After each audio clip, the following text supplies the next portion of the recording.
रात के गहराते अंधेरे में जब चांद बादलों के पीछे छिप जाता था और हवा में एक अजीब सी खामोशी छा जाती थी, तब दिल्ली जयपुर हाईवे पर एक सुनसान जगह पर इलियास का ढाबा अपनी मंद रोशनी में किसी प्रेतवादित घर की तरह खड़ा रहता था। ये ढाबा दिन में तो सामान्य लगता था, पर सूरज ढलते ही इसकी दीवारों से एक अजीब सी ठंडक और रहस्यमय चुप्पी रिसने लगती थी। गांव के लोग इलियास के ढाबे से दूर रहते थे। उन्होंने कई कहानियां सुनी थी, कुछ फुसफुसाहटें, कुछ डरावने अनुभव। कहा जाता था कि इस ढाबे पर जो भी रात रुकता वो कभी वापस नहीं आता।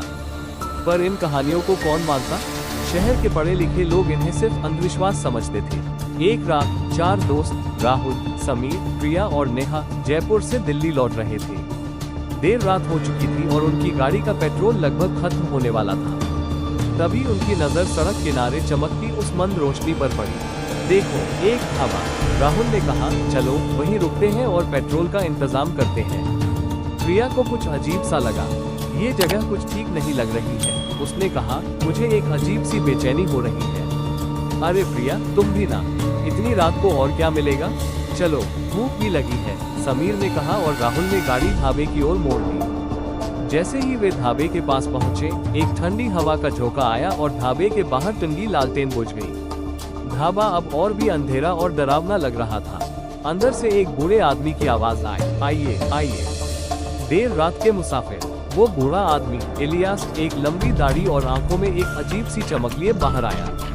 उसकी आवाज में एक अजीब सी खड़खड़ाहट थी, जैसे सूखे पत्तों पर कोई चल रहा हो। पेट्रोल तो नहीं मिलेगा, पर खाना और रात गुजारने की जगह मिल जाएगी, इलियास ने कहा। थके हारे और भूखे होने के कारण दोस्तों ने उसकी बात मान ली। ढाबे के अंदर भी अजीब सी खामोशी थी। दीवारों पर पुराने धूल भरे चित्र लटके थे, जिनमें कुछ धुंधली आकृतियां दिख रही थी। खाने की मेज पर एक पुरानी मोमबत्ती जल रही थी, जिसकी लौ हवा में कांप रही थी, जैसे किसी अदृश्य शक्ति से डर रही हो। इलियास ने उन्हें दाल, रोटी और सब्जी परोसी। खाना बेस्वाद था, पर भूख के मारे उन्होंने खा लिया। यहाँ कोई और क्यों नहीं आता? नेहा ने पूछा।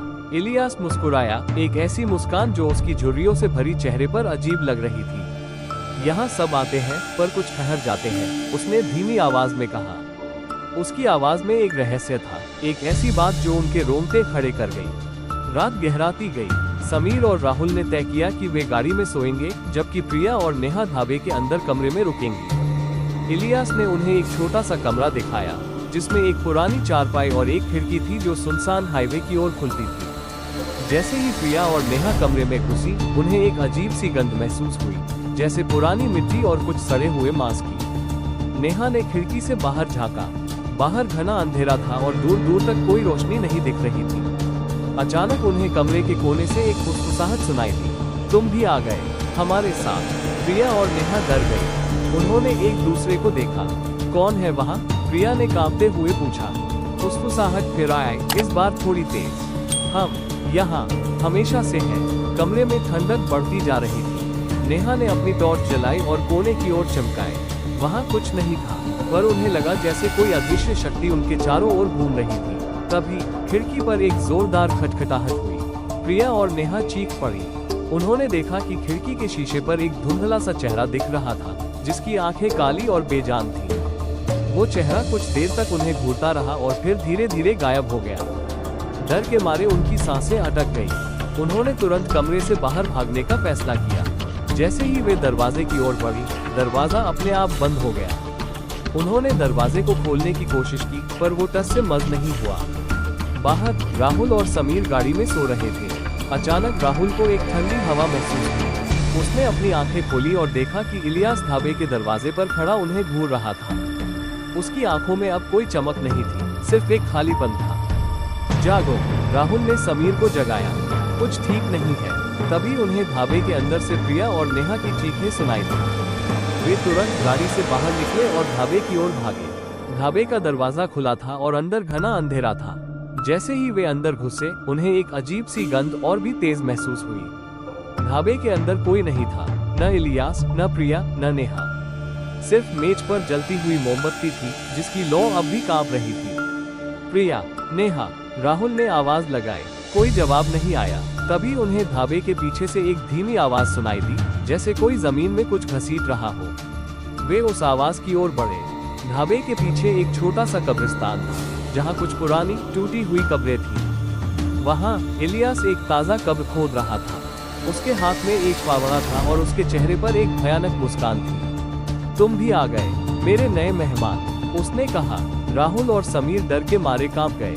उन्होंने देखा कि इलियास के पैरों के पास कुछ पुराने कपड़े पड़े थे जो प्रिया और नेहा के लग रहे थे। तुमने उन्हें क्या किया? समीर ने कांपते हुए पूछा। इलियास हंसा, एक ऐसी हंसी जो हड्डियों तक को कंपा दे। वे अब मेरे साथ हैं, हमेशा के लिए। राहुल और समीर ने अपनी जान बचाने के लिए भागने की कोशिश की, पर इलियास ने उन्हें पकड़ लिया। उनकी चीखें रात के सन्नाटे में खो गईं। सुबह हुई, सूरज की किरणें ढाबे पर पड़ी, पर ढाबा अब भी उतना ही सुनसान और रहस्यमयी लग रहा था। हाईवे पर एक पुरानी गाड़ी खड़ी थी जिसका पेट्रोल खत्म हो चुका था, और ढाबे के पीछे कब्रिस्तान में 2 नई कब्रें थीं जिन पर कोई नाम नहीं लिखा था।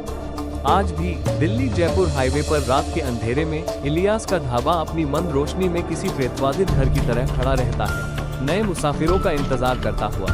और गांव के लोग आज भी कहते हैं, इलियास के ढाबे पर जो भी रात रुकता वो कभी वापस नहीं आता।